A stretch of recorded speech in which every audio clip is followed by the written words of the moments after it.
Alright, so we've looked at some of the male-female differences in photos. We've gone in and applied some of those differences to the head, or to the skull. And so let's just recap what these differences are. I'm spending a lot of time to make sure we're aware of that. But the width of the mandible, okay, that's increased. So let's just write these down. 1, width of mandible. Okay, and then within that, we've also increased the width of the chin. You may or may not need to increase the width of your chin. Depends on where you started, right? So most likely your width of your chin is going to be okay, and I think mine I might have made it too large. But this is all experimental. Let's just see what all of this gets us into. Okay, the next thing we did is we took the entire brow, okay, the glabella plus the superciliary arch, and we emphasized them. Okay, that was really kind of important. We also made the nasal opening wider. Okay, so we increased the width here. We also increased the width at the top. Okay, that was really important for us. We may slope those eyes a little bit. I'm kind of actually partial, so let's make sure that the eye socket is sloped. Okay, so that's from a front view. We also diminished the zygomatic a little bit. I cut it down, but I'm not going to put that on a bullet point. That's not as essential. You may also come in and end up emphasizing the canines. That might happen, just to make that mouth a little bit more aggressive. So make sure you write these down and have a clear sense of these 4 elements from a front view. And I'm going to switch over to a side view. Okay, perspective is on, and draw focal angle is at 35.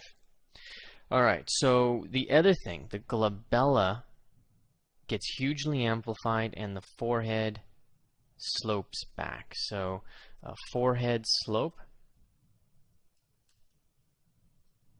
Okay. Glabella emphasized, and I might have emphasized it too much. Okay, and then now the down plane of the glabella going into the nose. Okay. Down plane of glabella into the nasal opening. And that nasal opening should be a little bit more like that. Okay, the angle of mandible. The mandible. This we added. We also widened the rhombus. Those are really important. You may also want to simplify smooth and then give that chin a little bit more of a blockiness. Okay, anything else we can think of? I think we're in okay shape. Now take a look and see if you can think of any problems, anything that might be wrong. Now I kind of have this feeling that we're a little short here and that nasal opening is quite massive. But having that feeling doesn't mean I'm right. So I'm going to take this all the way through to the conclusion, but I am going to come in and take that jaw a little bit. Pull it forward there, and then I got to take the teeth and pull those forward as well.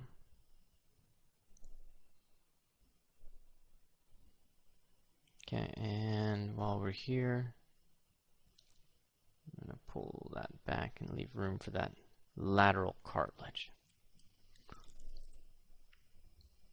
Slope the eyes, but instead of changing the zygomatic bone, I'm actually lowering the overhang and raising that frontal process of the maxilla.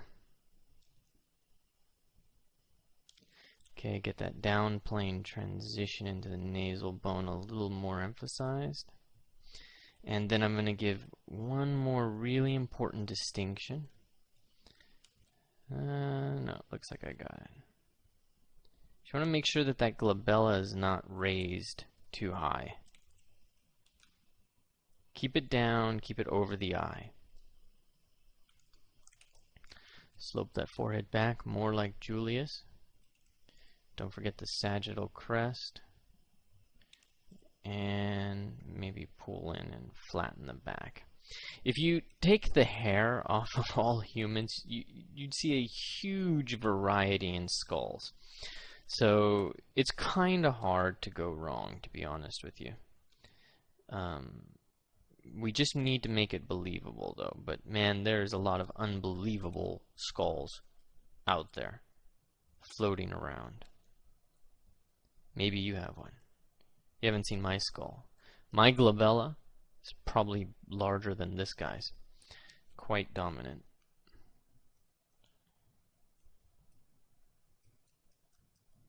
Yes, there we go. Alright. Don't feel right about his teeth.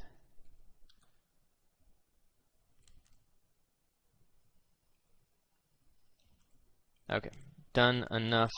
At this point, any more monkeying around I do is exactly that. It's just monkeying around. Okay. Those eyes are quite small. Thought I said I was done with monkeying around, and then they pull me right back in. Need a solid down plane or up plane, I guess is what you'd call that. And that'll really help sell the eye to me. Yeah, feel more comfortable. Check my measurements. In fact, let's check our do we have them? Yes. Okay, turn perspective off for this.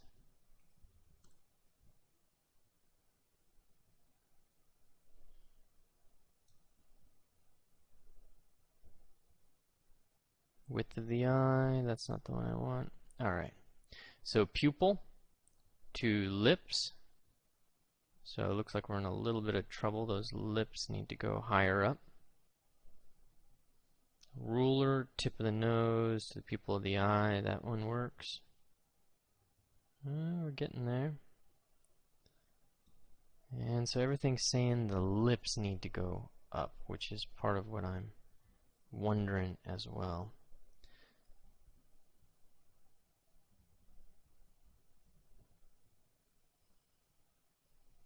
But that's too far up.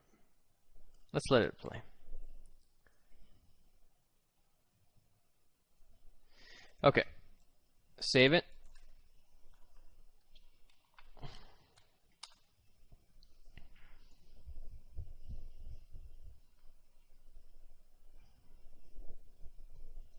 And now we're going to show everything. Hide the things we don't want to deal with.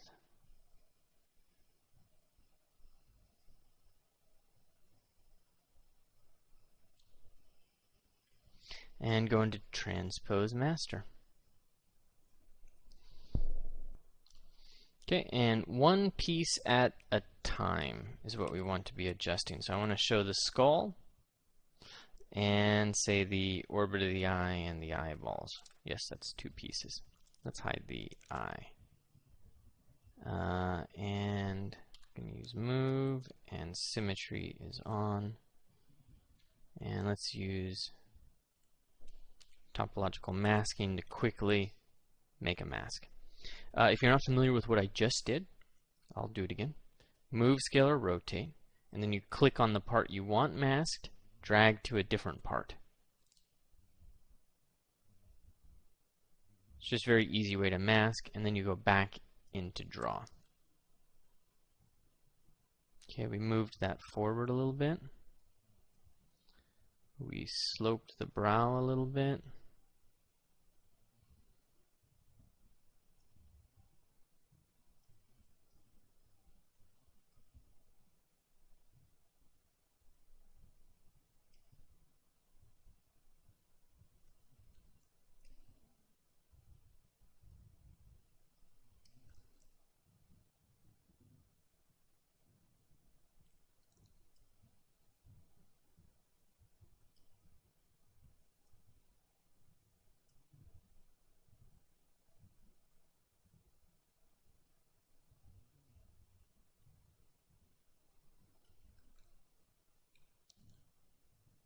Okay, that's going to get covered up.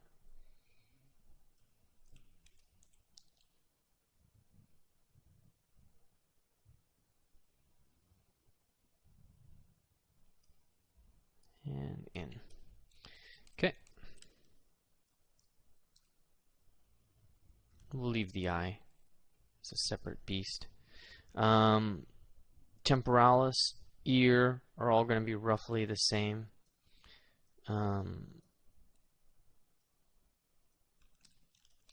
That mandible or the masseter is not. Going to move, control, click, and drag to the other part. So I'm going to widen and drag that masseter down. Pull it forward, really just give it some emphasis. And since we widen the mandible,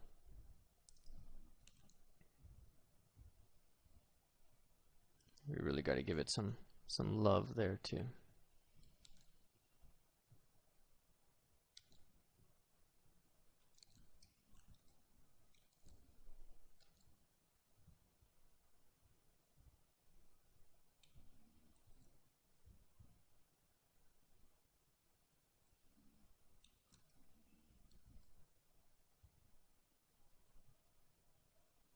Okay. So that's already starting to make him look a little bit more badass. Let's focus on the nose. Let's get all, let's see, I want to get all these guys. Then I can do one at a time. So move, click on that muscle I want to adjust, drag to some other part, go into draw. So we widen the nose slightly, but I need to make it sit. Okay, go into move, click the muscle I want to adjust, drag somewhere else.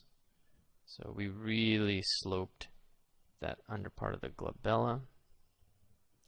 Okay, same, let's grab the procerus and just really push that underneath.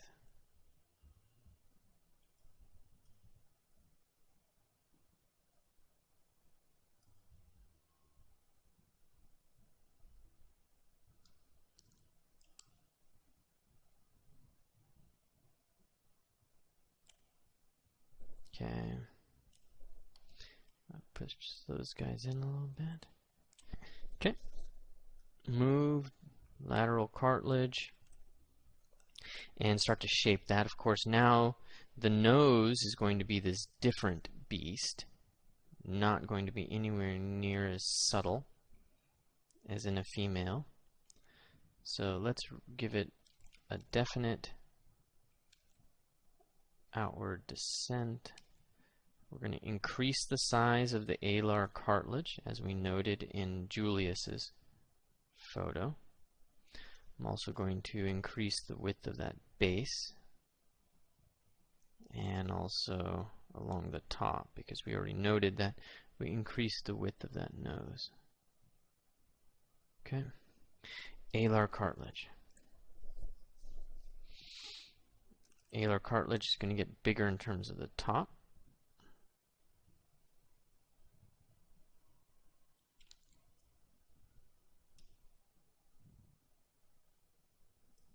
Pull them together. We can also make them wider, a little bit more bulbous.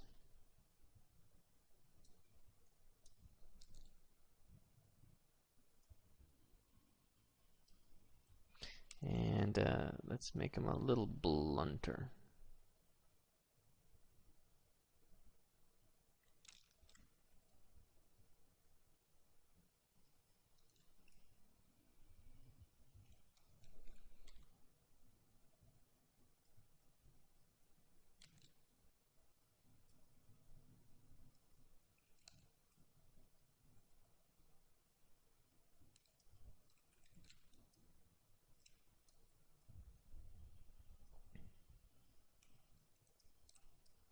Don't really want this heavy hit right here. When it comes down, that's quite a heavy hit to get, so I'm just going to taper that with trim dynamic.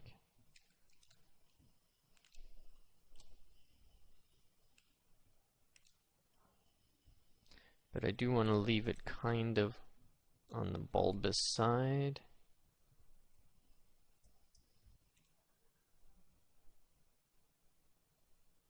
Okay. Nostril wings. Looks like they got some red wax mixed in there. Nostril wings going to be larger. Obviously this is stereotype. But go with it. See if it makes a difference. One of the ways you can make that nose appear more bulbous is just by pushing that nostril wing out too, so sets up the transitional plane differently. Okay.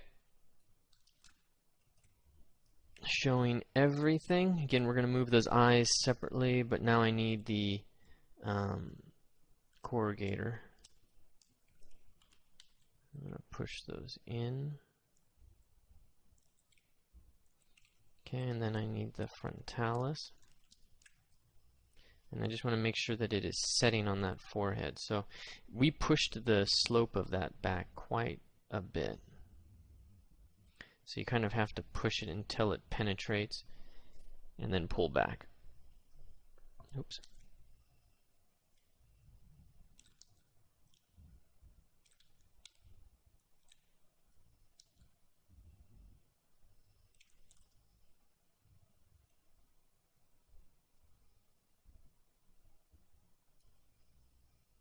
Okay, temporalis. Make sure that's sitting with that new temporal line.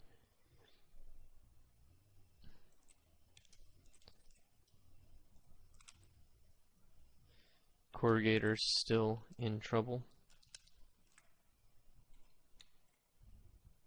Just needs to hide behind that Opicularis oculi, which overrides that. Let's see.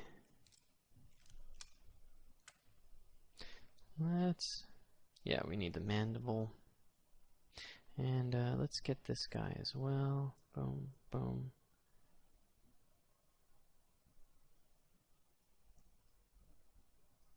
There we go. And same trick.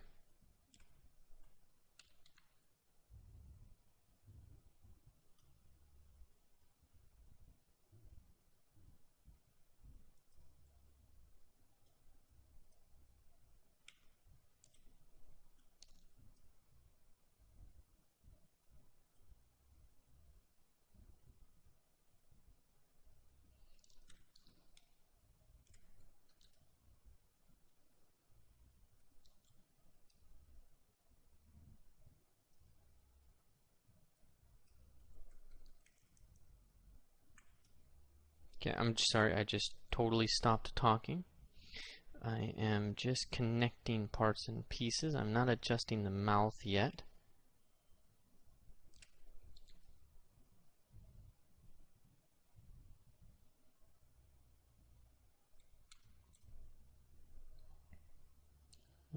Buccinator looks fine the way it is. Okay. Next one would be the mouth.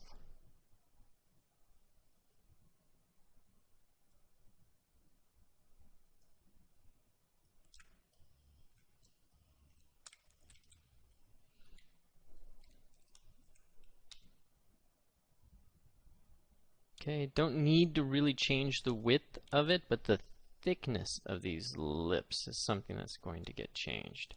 And of course, that's something you may want to just do in the final sculpt. You may not want to adjust that at all here, because you can't really even see what's getting adjusted. It's quite hard, but I'm going to do a tiny bit of adjustment and pull that back.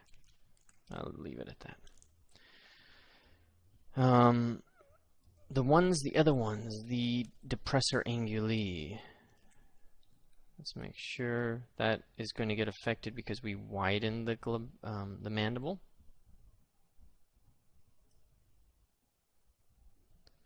depressor labii is already in great shape. The mentalis is already in great shape.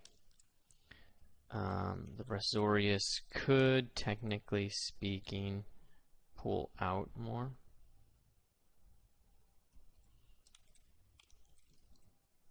Okay, now let's start to take this, get rid of that so I can see this a little better. You can already sense more of a masculine look to this skull. Those lips are quite wide, so I am going to pull the corner of that mouth in and flatten that slightly.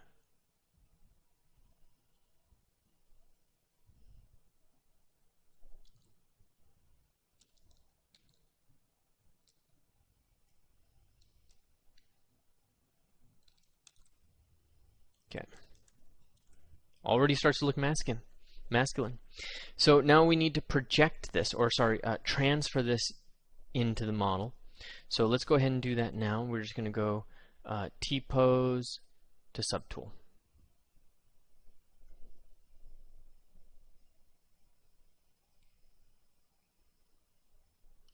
All right, there we go.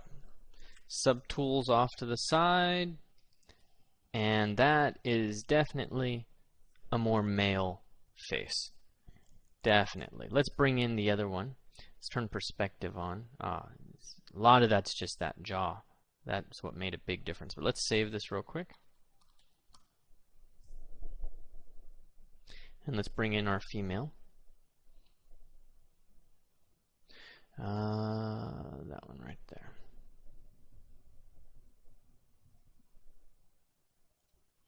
Okay, aligned object is on, and the male 03. So now between those two, it is, I grant you, when the skin is out and you're looking at all the structure, the one on the right is a little bit harder to read as female, but the one on the left is very clearly male. Very, very, very clearly male. One of the elements that really helps contribute to this is just that strong, straight jaw. Okay, the width of that chin and mandible area. The nose width got out of control. So what I'm probably going to do is bring the nostril wings in. What I did is expanded the alar cartilage and the nostril wing, but really what I probably should have done is expand the nostril or the alar cartilage at the expense of the nostril wing, not expand them both. Let's see side views.